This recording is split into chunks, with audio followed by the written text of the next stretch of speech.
नमस्कार. मराठी सिक्रेट या चॅनलवर तुम्हा सर्वांचं स्वागत आहे. सुमनचा नवरा रात्री 12 वाजता घरी आला. नवऱ्याला एवढा उशिरा आलेला पाहून ती रागाने म्हणाले, हे काय हो, तुम्ही एवढ्या उशिरा का आला आहात? असं पण मला कळाले की तुम्ही दुपारीच कामावरून माघारी आला आहात. तर मग तुम्ही दिवसभर कुठे होता? कसला अवतार केला आहे? तुम्हाला समजत नाही का?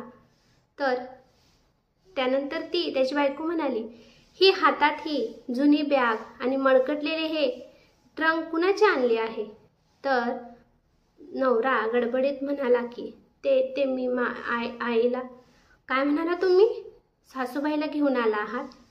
कशामुळे घेऊन आला आहात? इथे आपलेच खायचे वांदे आहेत. तुम्ही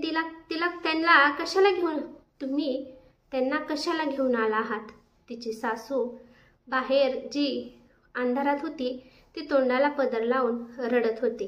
त्यानंतर त्याची बायको त्या सासूबाईला म्हणाली, काय हो, तुम्हाला समजत नाही की इथे आपल्या मुलाच्या सुनाच्या संसारात येऊन असं मीठ कालवू नये? तुम्हाला समजत नाही, इथे आमचेच खायचे वांदे सुरू आहेत. त्यानंतर ती स्त्री हळूहळू पुढे आली. त्या स्त्रीला पाहून सुमनच्या पायाखालची जमीनच सरकली. कारण ती तिच्या नवऱ्याची आई नसून तिची स्वतःची आई होती. तिचा नवरा म्हणाला, हे बघ, तुझे दोन्ही पण भाऊ तुझ्या आईला सांभाळायला तयार नाहीत.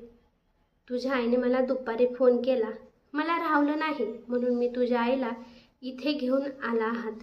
हे ऐकून सुमनच्या डोळ्यात पाणी आलं. तिने आपल्या नवऱ्याचे पाय पकडले आणि म्हणाली की मला माफ करा, माझ्याकडून खूप मोठी चूक झाली.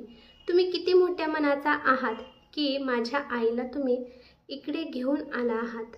आजपासून मी तुमच्या पण आईला इथे आणण्यासाठी तयार आहे. आपण उद्याच सासूबाईला आणायला गावाकडे जाऊ. हे ऐकून तिचा नवरा पण खुश झाला आणि तिची आई पण खुश झाली. धन्यवाद.